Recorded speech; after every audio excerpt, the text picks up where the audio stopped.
ጤና ይስጥልን ውድ የአርቲስት ቲቪ የቅዳሜ መዝናኛ ፕሮግራም ተከታታዮቻችን፣ ዛሬ የምገኘው እንግዲህ በመዳረሻ ፕሮግራሜ በጣይቱ ትምህርትና ባህል ማዕከል ውስጥ ነው። ይህ ማዕከል ከተመሰረተ 1 ዓመትን አስቆጥሯል። እንግዲህ በዚህ 1 ዓመት ውስጥ ምን ስራን አከናወነ የሚለውን ከማዕከሉ መስራች ጋር ከአለም ፀሐይ ወዳጆ ጋር ቆይታ እናደርጋለን። ከዛ በፊት ግን ቦታው ምን ይመስላል የሚለውን አብረን እንጎብኝ።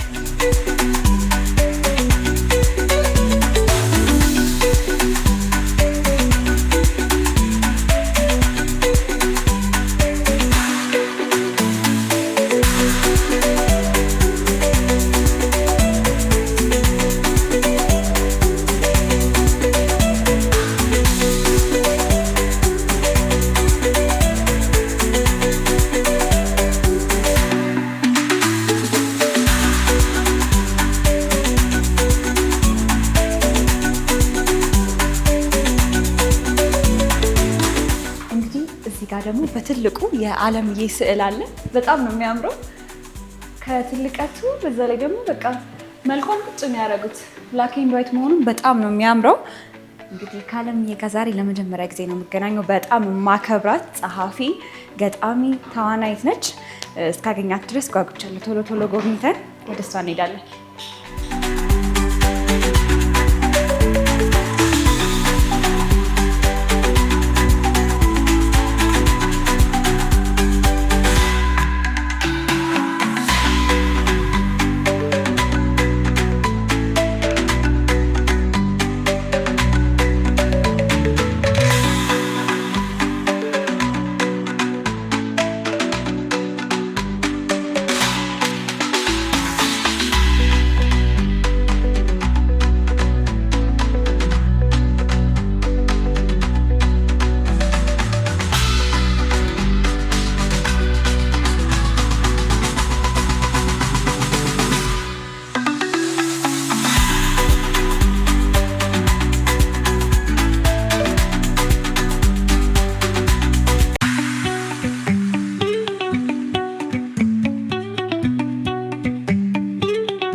ሁሉም ስዕል በጣም ነው የሚያምሩት በእውነት።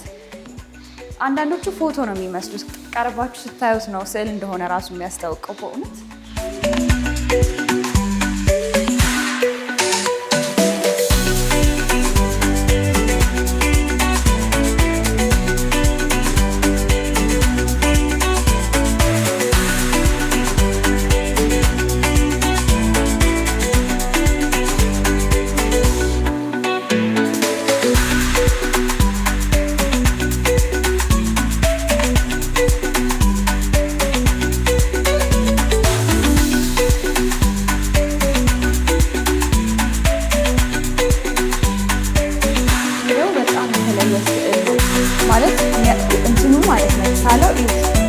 ማህተብ ይታያቸዋል። የድሮ ማህተቦች ተጠራቅመው በማህተብ ይሳለው እና ጽሁፎቹ ዲቴይል ራሱ ይታያሉ። በጣም ነው የሚገርመው። እዚህ ጋር ጋዜጣ አለው። የድሮ ጋዜጣዎች ምናምን አሉ። ብቻ በጣም ነው የሚያምረው።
አለምዬ እንኳን ደህና መጣሽ። እንኳን ደህና ቆያችሁኝ። ስላገኘሁሽ በጣም ደስ ብሎኛል። እኔም እንደዚሁ።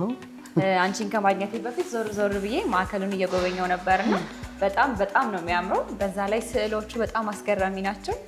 በጣም ነው የሚያምሩት። እጅግ ነው የምደነቀው። እኔም በዚህ በኢትዮጵያ ወጣት ሰዓሊያን ችሎታና ሙያ ቤቱም የሰጠ ነው። እነሱም ደግሞ ቤትን ይወዱታል። ብዙ ጥሩ ስዕሎች አሉ። ያው በጣም ነው የሚያምሩት። አንድ ስዕል ይሰጥሻል ተብዬ ቃል ተገብቶልኛል አይደል? ገና ጸባይሽ ሳይታይ ጸባይን አሳምራለሁ እስከዛ። እሺ አለምዬ፣ እንግዲህ ይሄ ቤት ከተመሰረተ ማዕከሉ 1ኛ ዓመቱን ለማክበር በዝግጅት ላይ ነው ያለው። እንዴት ነው ስሜቱ? እንግዲህ ሽርጉዱም እንዴት ይመስላል፣ ምን ይመስላል የሚለውን እስቲ ንገሪኝ። ይሄ ቤት እንግዲህ ከመንግስት ከተረከብነው በኋላ 4 ዓመታት ፈጅቷል። እንደዚህ አሳምሮ ቁመናውን ብቻ ሳይሆን ታሪካዊ ክብሩን ጠብቆ አሳድሰን እንዲህ ለማውጣት 4 ዓመት ፈጅቶብናል። መንግስት በኩልም በግለሰብ ፈቃደኞችም በድርጅቶችም አቅም ነው ይሄ ቤት የተመሰረተው እና የታደሰው። ቀደም ሲል እንግዲህ የቢትወደድ ኃይለ ጊዮርጊስ ኃይለ ሚካኤል የሚባሉ በኢትዮጵያ የመጀመሪያው ጠቅላይ ሚኒስትር ናቸው። የእሳቸው መኖሪያ ቤት ነበር። ከዛ ቀጥሎ ደግሞ በአዲስ አበባ ማዘጋጃ ቤትነት ሲያገለግል ወደ 16 ከንቲባዎች ያስተዳደሩበት የመጀመሪያው የከንቲባ ጽሕፈት ቤቶች ነበር። ከዛ ደግሞ ቀጥሎ በፍርድ ቤትነት አገልግሏል። እንዲሁም በፍርድ ቤትነቱ ከነ አፈ ንጉሥ ቅጣው ጀምሮ ከጃንሆይ ችሎት እስካሁኑ መጨረሻ በነ ብርቱካን ሚደቅሳ እድሜ ከዛም ቀጥሎ ባለው ያገለገለ ፍርድ ቤት ነው።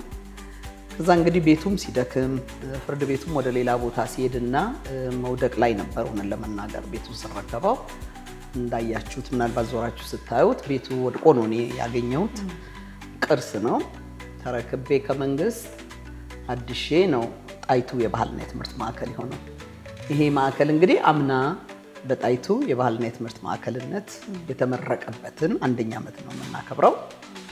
እንግዲህ አድካሚ ስራ ነው፣ ግን ለትውልድ የሚበጅ የዱላ ማቀበል ተግባር ስለሆነ እግዚአብሔር ፈቅዶ 2011 ላይ የነበረውን ፎቶ አይቼዋለሁኝ በሶሻል ሚዲያ የተለያዩ ሶሻል ሚዲያዎች ላይ ተለጥፎ አይቼው ነበርና አሁን ያለበት ይዞታና ያኔ የነበረበት እንትን በጣም ብዙ የተሻሻሉ ነገሮች አሉ። ትልቅ እድሳት እንደተደረገበት የፈጀውም ዓመታት የምርም እንኳን ፈጀ የሚያስብል ነው። በጣም በቆንጆ ሁኔታ ነው የታደሰው።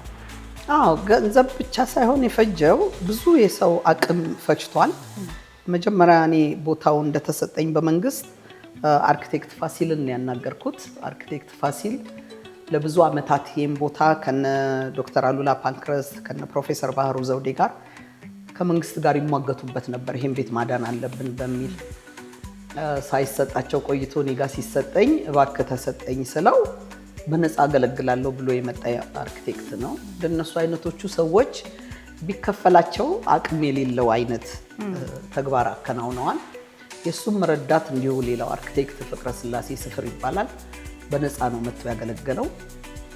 ሌላው ለጨረታ ስራውን ስናወጣ ኮንትራክተሮች 11 ተወዳድረው ነበር። 11 ከተወዳደሩት ኮንትራክተሮች ውስጥ አቶ ተስፋዬ አዴሎ የሚባለው ካሸነፍኩ አሸነፍኩ፣ ካላሸነፍኩ ግን ለዓለም ፀሐይ በነፃ ለመስራት ፈቃደኛ ነኝ የሚል ቃል ሰጥቶ ነው የመጣው። እንዳጋጣሚ እሱ አሸነፈ።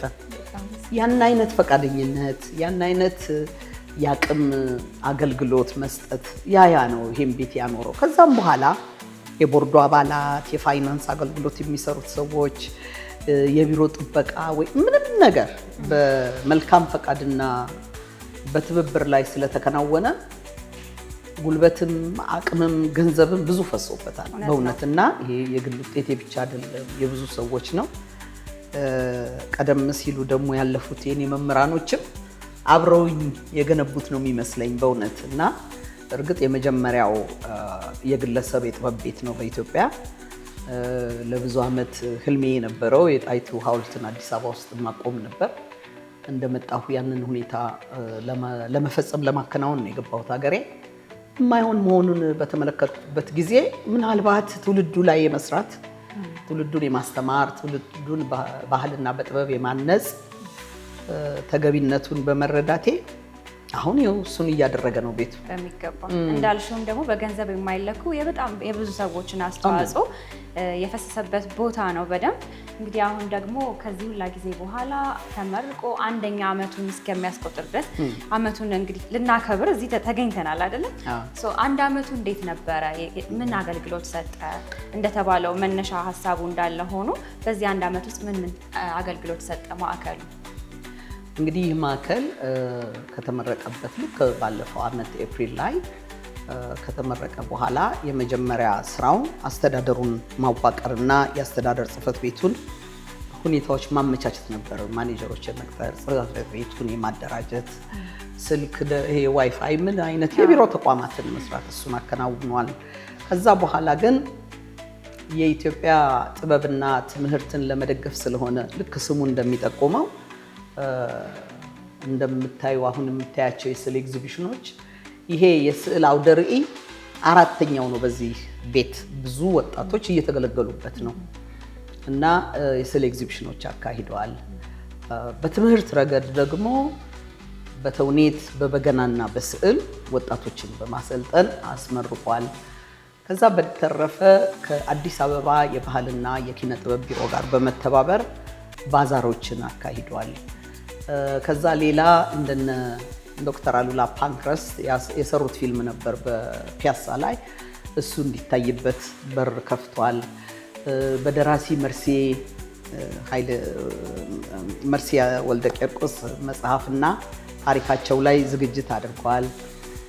ከዛ ሌላ እጅግ በጣም የገረመኝና እያስደሰተኝ ያለው በሳምንት አንድ ወይ ሁለት ሙሽራ በዚህ ግቢ ውስጥ ነው ፎቶግራፋቸውን የሚወስዱት በዚህ ታሪካዊ ስፍራ ላይ እና ወጣቱ እንዲገባበት ነው በየትኛውም መልክ ቢሆን እንዲገኝበት ነበረ ህልሜ።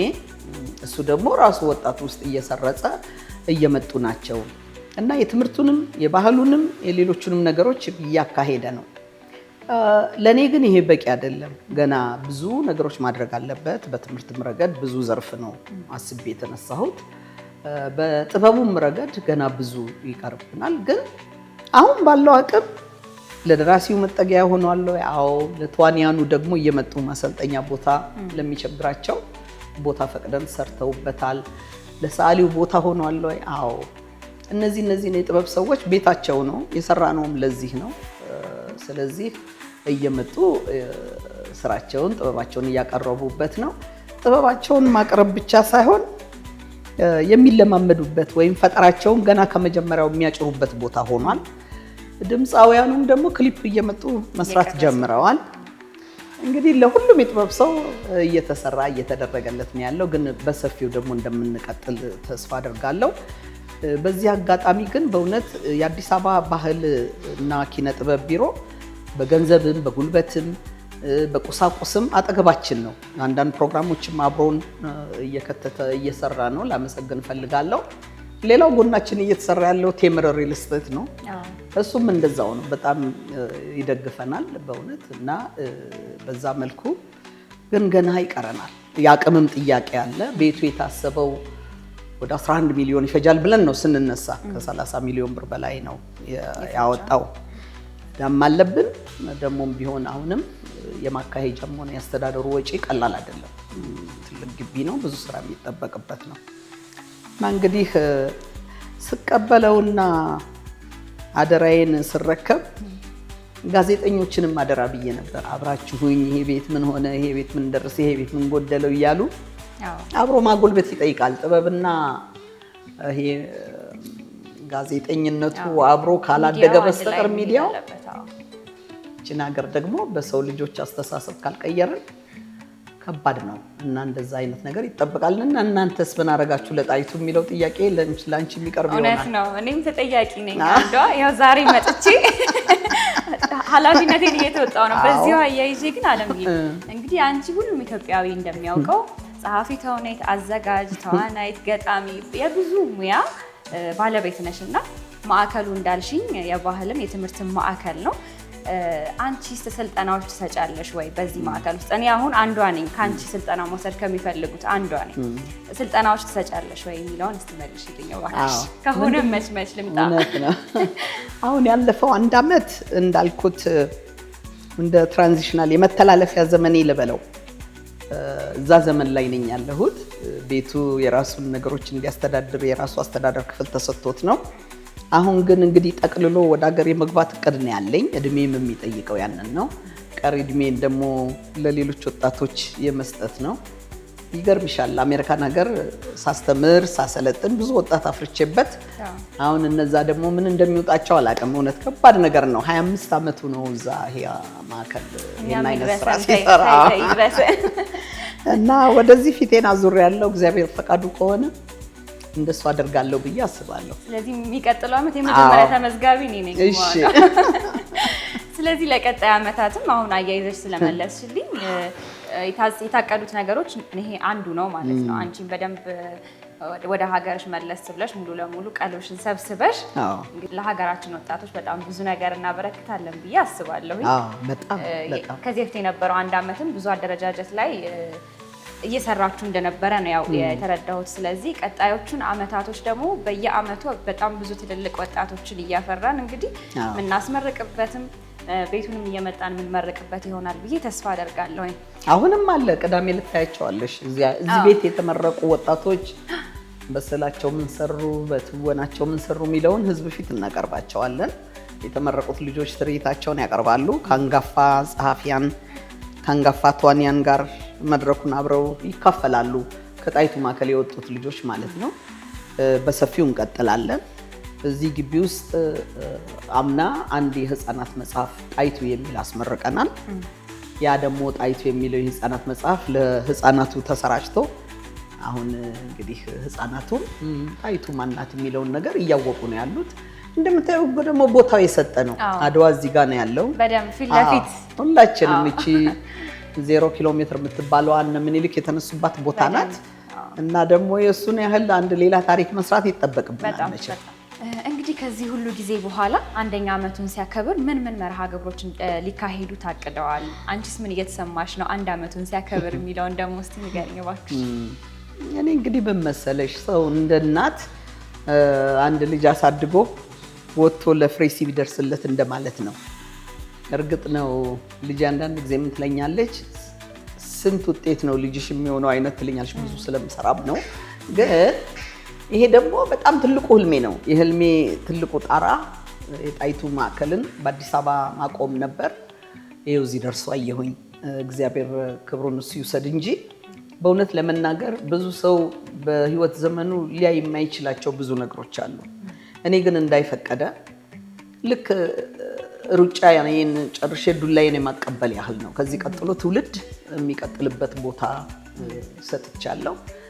ለኔ የመጨረሻው የህይወቴ ትልቁ የህልሜ ግብ ይመስለኛል። በጣም ነው ደስ ያለኝ በእውነት እና ለዚህም ነው አብረው የደከሙትን በሙሉ ግለሰብም ይሁን መንግስት ማመሰግነው ደጋግሜ ማመሰግነው። ለዚህ ያበቁኝን ሰዎች የሁሉም ሰው ውጤት ነው። በተረፈ በእለቱ ቀደም ሲል በትንሹ እንደገለጽኩልሽ በጣም ትልቅ ከተባሉ ሊቀ ጠበብት ገጣሚያን ጭምር ይቀርባሉ። በእለቱ ብዙ ደራሲያን ይመጣሉ፣ ግጥማቸውን ያቀርባሉ፣ ወግ ያቀርባሉ፣ አጫጭር ተውኔቶች እናቀርባለን። የተመረቁት ልጆች ራሳቸው ስራቸውን ይዘው ይቀርባሉ። እነዚህን የመሰሉ የጥበብ ውጤቶቻችንን የምናሳይበትና ህዝቡ ደግሞ አለ አይደለም እንደገና ግቢውን እንደገና እንዲለምድ እንዲዋሃደው ነው የምንፈልገው። ይሄ ግቢ እንደ አንድ ታጥሮ እንደተቀመጠ አይነት ነገር እንዲታይ አይደለም ህልማችንና ዛሬም ህዝቡ ወደ ግቢው የሚመጣበትን መንገድ ለመክፈት ነው የምንፈልገው። እርግጥ በጣም እያየ ነው ሰው አድዋን አይቶ እዚህ አካባቢ ሳይጎበኝ አይሄድም። የበለጠ እንዲያፈቅሩት የበለጠ እንዲገቡበት ያ ነው አላማችን፣ ወጣቱ እንዲማርበት ነውና ያንን ለመንገር እንደው ለመገናኛ እንዲሆን ነው መድረኩን የከፈትነው። እንዳንቺ አይነት ሰዎች እንዲገቡ እንዲመጡ። በጣም አሪፍ። በእውነት ከልብ አድርገን እናመሰግናለን። በድጋሚ እንኳን ደስ ያለሽ ለማለት እወዳለሁ። ለዚህ ቀን ስለደረስን እንኳን አብሮ ደስ አለን። ጣይቱ የሚለውን ስያሜ እንዴት ሰጠሽው የሚለውን እናንሳ። ጣይቱ የሚለውን ስያሜ እንዴት ሰው አይሰጥም ከሚለውን መልስ። በጣም ቆንጆ መልስ ነው፣ ማብራሪያም አይፈልግም። እኔ ብሔራዊ ቲያትር ተዋናይም ፕሮዳክሽን ማኔጀርም ነበርኩ ያኔ።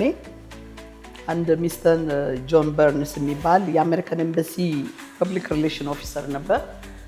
ቢሮ የመጣና የክሪስ ፕራውት የጻፈችውን ጣይቱ ኤንድ ምኒልክ የሚል መጽሐፍ አለ ጠረጴዛ ላይ አስቀምጦ ጣይቱ ስትጫወች ስቴጅ ላይ ማየት ፈልጋለሁ ብሎኝ ሄደ። እውነት ለመናገር እንደሌላው ኢትዮጵያዊ ሁሉ እቴጌ ጣይቱ የምኒልክ ሚስት መሆኗን እንጂ እንዲህ አይነት ዲቴል ጣይቱ ማናት የሚለውን ዝርዝር ሀሳብ የዚችን ጸሐፊ መጽሐፍ ካነበብኩ በኋላ ነው የተረዳሁት። ያን መጽሐፍ እንዳነገጥኩ የውጫሌ 17 የሚልም አንድ የአማርኛ ድርሰት እንድጫወት ጣይቱን ተሰጥቶኝ ነበር። እንግዲህ የፖለቲካ ሁኔታ አልፈቀደም። ሀገሬን ጥዬ ስሰደድ ይዣቸው ተሰደድኩ። ያን ስም ይዤ ነው የተሰደድኩት እና ነን ፕሮፊት ኦርጋናይዜሽን ለማቆም መጀመሪያ ሙያ ማህበር ነው ያቋቋምኩት። 3 ዓመት ሞከርኩ። እንደማይሆን ሲገባኝ በጠበቃ በኩል ነን ፕሮፊት እንዴት ነው የሚቋቋመው ብዬ አሜሪካ ነገር በ2000 በአሜሪካን ካላንደር አቆጣጠር ሄጄ ጣይቱ ማዕከል እንዲባል ነው የምፈልገው አልኩኝና የሰማው የውጭ ዜጋ ሁሉ ይደነቅበታል። ምክንያቱም እርግጥ ያውቃሉ ታሪኩን፣ የአድዋን ታሪክ። ምክንያቱም ከኛም አልፎ የጥቁር አሜሪካኖቹ በአሜሪካን ሀገር የተነሳሱበትና መብታቸውን ያጠናከሩበት የመብት ጥያቄ ያጠናከሩበት በአድዋ ድል ምክንያት ነው። ስለዚህም የዚህ ድል አንዷ ትልቁ መሪ ደግሞ እቴጌ ጣይቱ ናቸውና በዛ ነው የሰየምኩት። እቴጌ ጣይቱ ገና ብዙ የሚነሳላቸው፣ ገና ብዙ የሚተረክላቸው፣ ገና ብዙ አርአያነታቸውን ለመቅሰም የሚወሳላቸው ሰው ናቸው። በዛ የተነሳ ነው ጣይቱ ያልኩት። በጣም ጥሩ። እንግዲህ ማዕከሉ የትምህርትን የባህልን ማዕከል እንደመሆኑ ወጣቶችን ደግሞ ትኩረት አድርገው የሚሰራ ማዕከል እንደመሆኑ ወጣቶች ከእቴጌ ጣይቱ ምን መማር አለባቸው ብለሽ ታስቢያለሽ? በተለይ ሴት ወጣቶች። እንግዲህ እቴጌ ጣይቱ ምንድነው ብዙ የተሟላና በአንድ የመሪ ሰው ላይ የሚገኝ ብቃት እሳቸውም ባለቤታቸውም ነበራቸው እና ምንድነው ያለምንም ማወላወል ሀገርን አጥብቆ መውደድ ነው። በጣም ከውጭ ለሚመጣ ኃይል ጥንቁቅና ተጠራጣሪ ነበሩ። በዛም ሳቢያ ነው ውጫሌ 17 ከተፈረመ በኋላ ሊደርሱበት ችለው እኔ ጦርነት አልወድም ግን ሀገሬ እንደሚደፍር ሰው ጦርነት እንመርጣለሁ ብለው የዘመቱበት ምክንያት።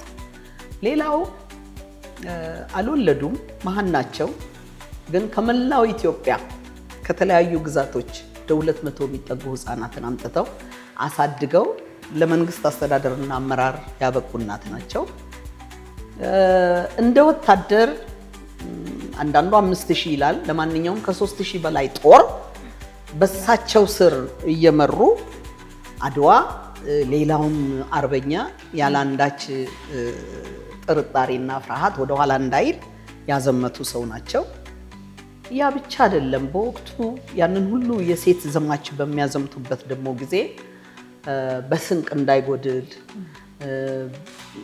ጀግናውን ደግሞ ልቡን በማሞቅ የከያኒውን ቡድን እንዳይጓደል። ቀላል ዘመን አይደለም። በባዶ እግር እየተኬደ መሳሪያው ደካማ ነው። ቀለቡ በጣም ከባድ ነው። ለምን አሁን የደጃዝማቾች ለብቻ ነው፣ የራሶች ለብቻ ነው፣ የበታች መኳንንትና ሹማምንት የሰራዊቱ እንደ ደረጃው ነው። ያ ሁሉ የባህላችን አበላል ደግሞ ከባድ ነው። እንጀራው እየተጣደ ወጥ እየተደረገ እየተነሳ እየተኬደ ነው። ያ ሁሉ እንዳይጎድል ተደርጎ ፈታዎች ተዘጋጅተው ፋሻው የቁስለኛው መጠገኛው የቆሰለውን እያስታመሙ እና ሰራዊቱን እያጀገኑ የደከመውን እያጽናኑና እያበረቱ የዘመቱ መሪ ናቸው እንጂ አዲስ አበባ ተቀምጠው ሰራዊቱ ዘምቶ እስኪመለስ አልጠብቅም ብለው እምቢ ብለው የተነሱ ናቸው። ያ ነው። ሌላው ስትራቴጂው የጦር አመራር ስልታቸው ለድሉ ያመጣው ውጤቶች አሉ። ይሄ ውሃ አስከብበው የጣሊያን ጦር የሚጠጣው ውሃ ሲያጣ እንዴት እጅ ሊሰጥ እንደቻለ ያንን የመሩት እቴጌ ጣይቱ ናቸው። ያንን ደግሞ በትምህርት ረገድ ከሄድን በትምህርት ረገድ እቴጌ ጣይቱ በቤተ ክህነቱም በጣም የተካኑ ሰው ነበሩ።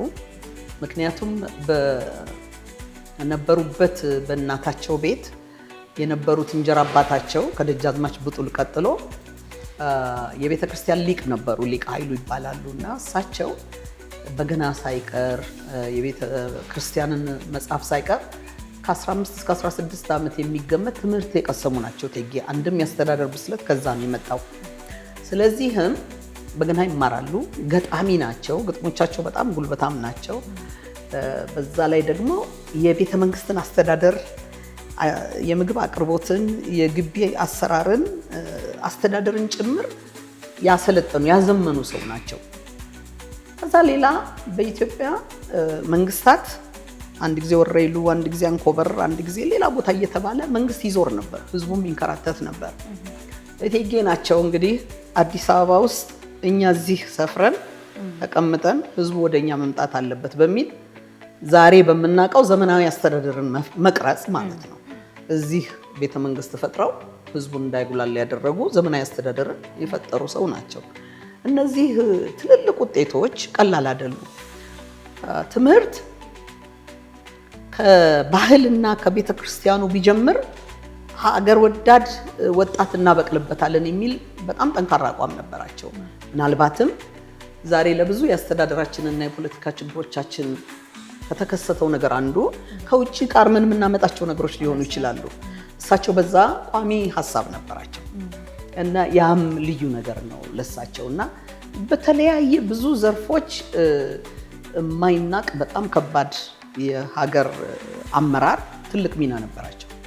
እንደሱ ነው ልል የምችለው። ብንዘረዝረው አያልቅም። የእቴጌ ጣይቱን ነገር ከሰጣችሁኝ 2 ቀን ላወራ እንሰጣለን። እውነት ነው። ወጣቶች በጣም ብዙ መማር ያለባቸው ነገሮች አሉ ከእቴጌ ጣይቱ። እንግዲህ እኔም እዚህ ታሪካዊ ማዕከል ውስጥ በመገኘቴም በጣም ደስ ብሎኛል። እንዲህ ከአንቺ ጎንም ቁጭ ብሎ መነጋገር በእውነት ለእኔ በጣም ትልቅ ክብር ነው። ከልብ አመሰግንሻለሁ። እሺ አለምዬ፣ እንግዲህ በቀጣይ አመታቶች ደግሞ ምን እንጠብቅ? ማዕከሉ ምን ለማበርከት ተዘጋጅቷል የሚለውን እናውራ። ቀደም ሲል እንደገለጽኩት ዓላማውን በተመለከተ አስፍቶ ይሰራዋል፣ አጠናክሮ ይሰራዋል ለማለት ነው እንጂ የተለዩ ነገሮች ለማድረግ አይደለም። ግን ለህፃናት ምን ይኖራል፣ ለወጣቶች ምን ይኖራል፣ አንጋፋ ሰዎችስ ምን ይኖራል? እንግዲህ ቤቱ ሲመሰረት ጀምሮ ሁልጊዜ አወራለሁኝ በኢትዮጵያ የባህልና የጥበብ አሰራር ላይ አሁን የበገና ትምህርት፣ የስዕል ትምህርት፣ የፈትል ትምህርት በተለይ እቴጌይቱን ይመለከቱ የነበሩ የሙያ ትምህርቶች አሉ። ከመቀመም ጀምሮ ምን ነበረ እቴጌ ጣይቱን ልዩ ያደረጋቸው? የኢትዮጵያ ባህል ራሱ ምንድን ነው? የውጭ ዜጋ ቢመጣ ምን ያህል ምንድን ነው የሚለውን እነዚህን ስልጠናዎች የሚሰጥበት ቤት ነው። እነዚህን ምርቶችንም እዚህ የሚያይበት ቤት ነው። በትወናም በሰዓሊያኑ በዚህ በስነ ጽሁፉም የሚሰለጥኑትን ወጣቶች ደግሞ አጠናክሮ የሚሄድ እቅድ አለን። ከዛ ሌላ ምርቱን ደግሞ የማቅረብ በእውነት በዚህ በጥበብ ረገድ ያሉትን ነገሮች ብዙ መሰራት አለበት። የኢትዮጵያን ህብረተሰብ ማገልገል ረገድ በተለያዩ የጥበብ ስራዎች የበለጠ የምንሰራበት ዓመት ይሆናል ብዬ አስባለሁ። ይህንንም ደግሞ እንግዲህ እግዚአብሔር ይደግፈን፣ እግዚአብሔር ይፈጽመው። አሜን። በጣም እናመሰግናለን። በመጨረሻ እንግዲህ የማዕከሉን 1ኛ ዓመት በማስመልከት ማስተላለፍ የምትፈልጊው መልእክት ካለ ወይም ደግሞ ጥሪ ማቅረብ የምትፈልጊው አካላቶች ካሉ መድረኩ ልስጥ። አዎ፣ ይሄ እንግዲህ እንዳልኩት የህዝብ ማዕከል ነው። ጣይቱ የባህልና የትምህርት ማዕከል ስንል እንደምታየው ሁንችን የዘመነች እመቤት እዚህ ጋር መቼም ይሄ በጣም ገላጭ ይመስለኛል። እቴጌ ጣይቱን በዛ ዘመን በዛ ወቅት የካንድል ናይት ዲነር እኮ ነው ከባለቤቷ ከንጉስ ምኒልክ ጋር እቴጌ ሆቴልን መጀመሪያ ሆቴል ነው መዘመን። ሌላው ዘመን መኳንንቶቹ እንዴት እንጀራ ገዝተን እንበላለን ብለው ባኮረፉበት ጊዜ ንጉሱን ነው እንግዲህ ከርሶ ይጀምር እርሶ ጠርተዋቸው ሲበሉ ሲከፈል ይው ብላ እሳቸው መጡ። ሌሎቹንም መኳንንቶች በል የሚቀጥለው ሳምንት አንተ ጋብዘን የሚቀጥለውን አንተ አድርገው ብለው ነው ያስለመዱት ይህን ባህልና ይህንን አይነት ዘመናዊነት የፈጠረች እመቤት ነች። እና ይህንን ማዕከል በእውነት እነሱ ትተውልን ካለፉን በተሻለ መንገድ ደግሞ ሀገሪቷን ለሌላው ትውልድ ለማስረከብ ዛሬ ከተማችን በጣም እያማረና እየዘመነ ባለበት ጊዜ በህብረተሰቡ ላይ የምንሰራውን ደግሞ የዚህ አስተሳሰብና የባህል ለውጥ ለማካሄድ ይመቸን ዘንድ ህዝቡ እንዲደግፈን አብሮን እንዲቆም መግቢያው ነፃ ነው። ቅዳሜ ዕለት በኢትዮጵያ አቆጣጠር ሚያዝያ 17 ነው። በፈረንጆቹ ኤፕሪል 25 1ኛ ዓመታችንን ጠዋት 4 ሰዓት ላይ ቅዳሜ እናከብራለን። ሁሉም አብሮን መጥቶ እንዲደሰት አብሮን እንዲያመሽ ዓላማችንና እቅዳችንንም እንዲረዳልን አብረውን እንዲሆኑልን ነው የምንጠራውና አደራ እላለሁ። በጣም እናመሰግናለን። እንግዲህ ከዓለም ፀሐይ ወዳጆ ጋር የነበረን ቆይታ ይህን ይመስል ነበር ባጭሩ። ሌላ ጊዜ ደግሞ ሰፋ ባለ መድረክ በደንብ እንጨዋወታለን፣ ብዙ ሀሳቦችን እንለዋወጣለን። ሁላችሁም በጣይቱ የትምህርትና የባህል ማዕከል ውስጥ እየመጣችሁ የምትፈልጉትን የምትማሩበት የምታውቁበት ቦታ ነውና ቅዳሜም እንዳትቀሩ ጥሪ ተደርጎላችኋል። ከዛ በኋላም ያሉትን ቀናቶች ልጆቻችሁን፣ ወላጆች በተለይ ልጆቻችሁን፣ ወጣቶች እየመጣችሁ ውስጣችሁ ያለውን የጥበብ ፍቅር ሊሆን ይችላል እዚህ ያየናቸው ቅድም የጎበኘናቸውን ስዕሎች የሚስሉት በጣም ብዙ ወጣቶች ናቸውና እናንተም መታችሁ አቅማችሁን የምታሳዩበት ቦታ ነውና ይህንን ጥሪ ለማስተላለፍ እፈልጋለሁኝ። ስለተከታተላችሁን በጣም እናመሰግናለን። አለምዬ አክብረሽን ይህንን ቃለ መጠይቅ ስለሰጠሽን በጣም እናመሰግናለን።